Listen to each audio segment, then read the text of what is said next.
Allo, assalomu alaykum. Alaykum assalom. Masturaxon opa o'zingizmisiz? Ha, albatta. Bugun biz loyihamizga sizga atalgan eng chiroyli tabriknomalar, dilnomalar yetib kelgan sizni tabriklash va xursand qilish uchun. Nima deb o'ylaysiz? Ushbu tabriknomalarni yo'llagan yaqin insoningiz kim bo'lishlari mumkin? Taxmin qilib ko'ring-chi. Menimcha shu akalarim bo'lsa kerak, yo opa-singillarimdadir, jigarlarimda. Ular bo'lsa kerak. Albatta, mehribonim, doimo xizmatlarimga ham shoy turib, ahvol-ahvolimdan xabardor bo'lib turuvchi.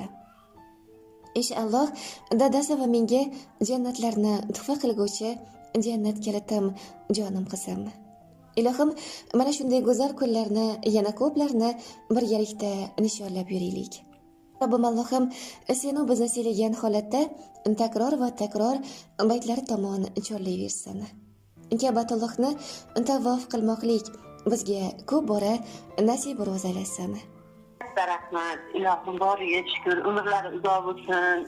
Ota-onamni ham, akalarimni ham, opa-singillarimni ham, hamma jigarlarim umrlari uzoq bo'lsin. Ilohim baxtimizga sog' bo'lsin. Onamlar ham hamisha yonimizda tursin. Katta rahmat. Rahmat, salomat bo'ling. Tavallud kunlar, shukronalik ayyomlar yana bir bor qutlug' bo'lsin. Siz ham yaqinlar baxtiga doimo sog' bo'ling, salomat bo'ling. O'zingizni ehtiyot qiling. Rahmat, katta. Sog' bo'linglar. Sizlarga ham katta rahmat. Ishlaringizga rivoj. Xo'p, Rahmat.